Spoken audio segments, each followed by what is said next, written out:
नमस्कार दोस्तों, स्वागत है आपका अपने YouTube चैनल पर। आज मैं आप लोगों के लिए 26 अति महत्वपूर्ण भारत के राष्ट्रीय प्रतीक से लाया हूं, जो कि लुसेंट बुक से मैं उठाया हूं।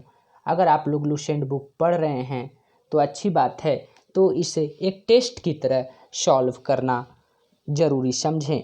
चलिए मैं शुरू करता हूं।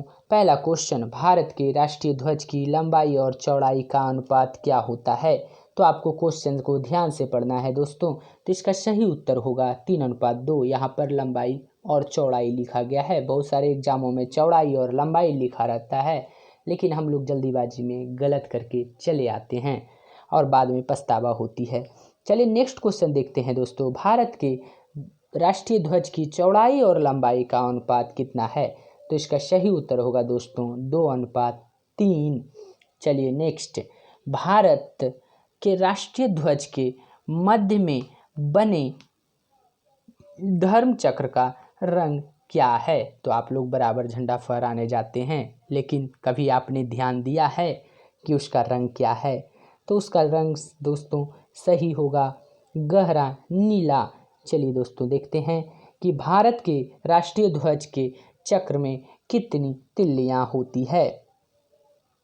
तो भारत के राष्ट्रीय ध्वज के चक्र में 24 तिल्लियां होती है। चलिए नेक्स्ट क्वेश्चन देखते हैं दोस्तों। स्वतंत्र भारत के राष्ट्रीय ध्वज का डिजाइन निम्नलिखित में से किसने बनाया था? तो इसका सही उत्तर होगा दोस्तों पिंगली वेंकैया ने। तो ये सभी क्वेश्चन दोस्तों ध्यान में रखना है, क्योंकि देखिए दोस्तों एनटीपीसी 2016 में भी पूछा गया है। चलिए नेक्स्ट क्वेश्चन देखते हैं दोस्तों कि भारत का राष्ट्रीय गान क्या है? तो इसका सही उत्तर होगा दोस्तों, गान अगर आपको बोल दिया जाए तो जन गण मन, और गीत जो बोल दिया जाए तो आप जान ही रहे होंगे। चलिए नेक्स्ट क्वेश्चन देखते हैं दोस्तों।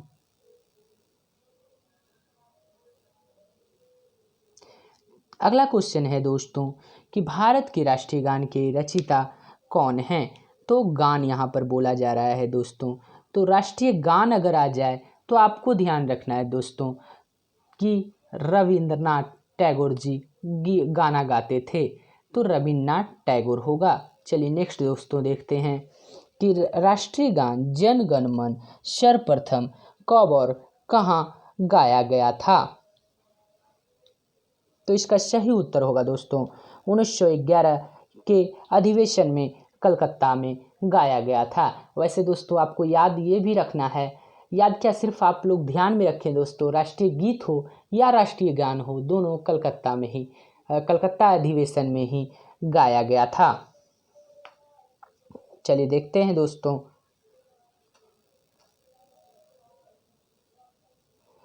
अगला क्वेश्चन है, भारत के राष्ट्रीय गान जन गण मन को संपूर्ण रूप से गाने में कितना समय लगता है? तो इसका सही उत्तर होगा दोस्तों 52 सेकेंड। भारत के राष्ट्रीय गान को गाने में 52 सेकेंड लगता है। दोस्तों अगर आपसे पूछ लिया जाए कि राष्ट्रीय गीत को गाने में कितना समय लगता है, तो आप दोस्तों कंफ्यूज नहीं होइएगा। सिंपल सी बात याद रखिएगा कि गांव में गीत जो गाती हैं महिलाओं लोग, वो बड़ा गीत गाती हैं, तो ज़्यादा समय लगेगा। अगर आप जान रहे हैं राष्ट्रगान 52 सेकेंड लगता है, तो जब भी राष्ट्रगीत में लगेगा ज़्यादा ही समय इससे लगेगा। चलिए दोस्तों नेक्स्ट देखते हैं। भारत का राष्ट्रीय गीत है, तो भारत का राष्ट्रीय गीत कौन सा है? तो आपको बताना है।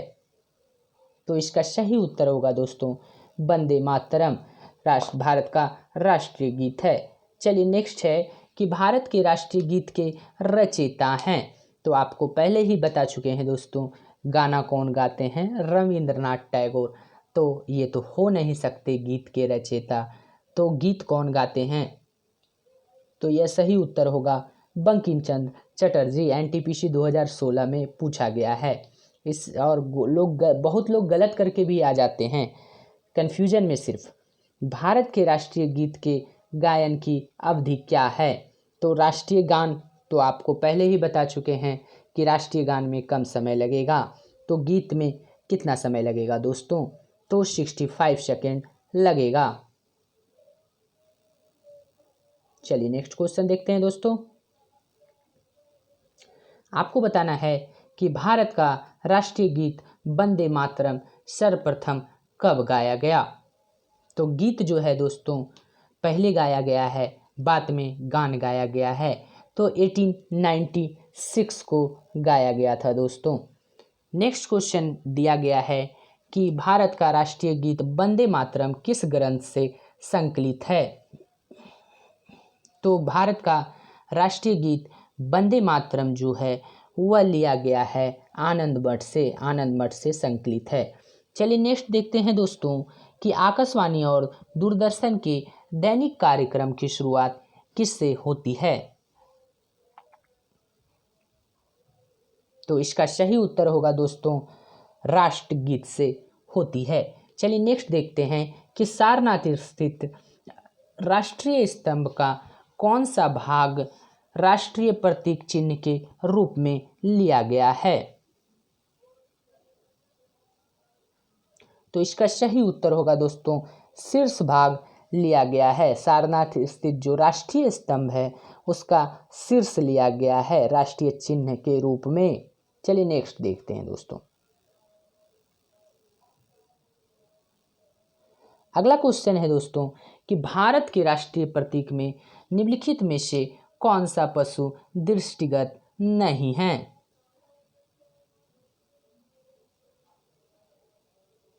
तो इसका सही उत्तर होगा दोस्तों हिरन। जबकि सिंह है, सांड है, घोड़ा है, लेकिन हिरन दृष्टिगत नहीं है भारत के राष्ट्रीय प्रतीक में। अगला देखते हैं भारत के राष्ट्रीय प्रतीक चिन्ह में कितने शेर दिखाए गए हैं। तो इसका सही उत्तर होगा दोस्तों भारत के राष्ट्रीय प्रतीक में जो है वह 3 शेर दिखाए गए हैं। चलिए नेक्स्ट क्वेश्चन देखते हैं। भारत का राज चिन्ह अशोक महान द्वारा सारनाथ में स्थापित सिंह स्तंभ से लिया गया है। इस राज चिन्ह के मूल स्तंभ में कितने सिंह हैं। तो इसका सही उत्तर होगा दोस्तों 4 सिंह हैं।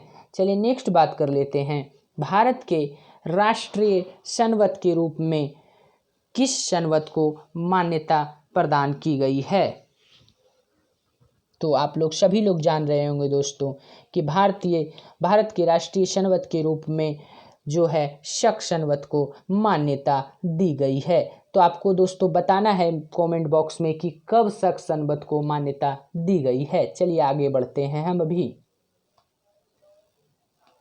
नेक्स्ट देखते हैं कि शक संवत पर आधारित राष्ट्रीय पंचांग प्रथम मास होता है। तो शक संवत पर आधारित प्रथम मास कौन सा होता है।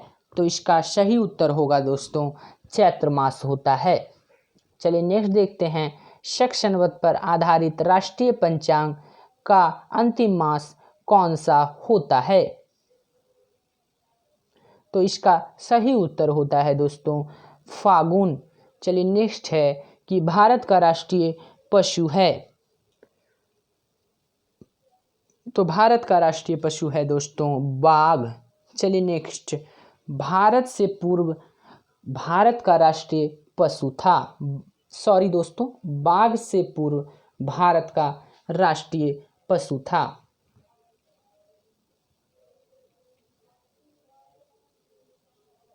तो इसका सही उत्तर होगा दोस्तों सिंह था। बाघ से पूर्व क्या था सिंह। चलिए नेक्स्ट दोस्तों देखते हैं क्वेश्चन कि भारत का राष्ट्रीय पक्षी है। तो आप लोगों को बताना है कि भारत का राष्ट्रीय पक्षी कौन है। तो इसका सही उत्तर होगा दोस्तों भारत का राष्ट्रीय पक्षी जो है वह मयूर है, मोर। चलिए नेक्स्ट देखते हैं कि भारत का राष्ट्रीय आदर्श वाक्य क्या है। यह एनटीपीसी में 2016 में पूछा गया है। तो भारत का राष्ट्रीय जो आदर्श वाक्य है वह है सत्यमेव जयते। चलिए दोस्तों आपने मेरा पूरा वीडियो को देखा है, धन्यवाद देखने के लिए दोस्तों। अगर कुछ मुझ में कमी रही होगी तो मुझे ज़रूर कमेंट बॉक्स में बताएं। आप लोगों का सुझाव का मैं आशा करूँगा। और दोस्तों, अगर आपको अच्छा लगा हो तो लाइक एवं सब्सक्राइब ज़रूर कीजिएगा। और आप हमें बताइएगा कि इस तरह से मैं पूरे लूसेंट का वीडियो चालू रखूं या फिर और किसी चीज़ से दिया जाए, तो आप हमें ज़रूर सजेस्ट कीजिएगा। धन्यवाद दोस्तों, आपका सजेशन का मुझे इंतज़ार रहेगा।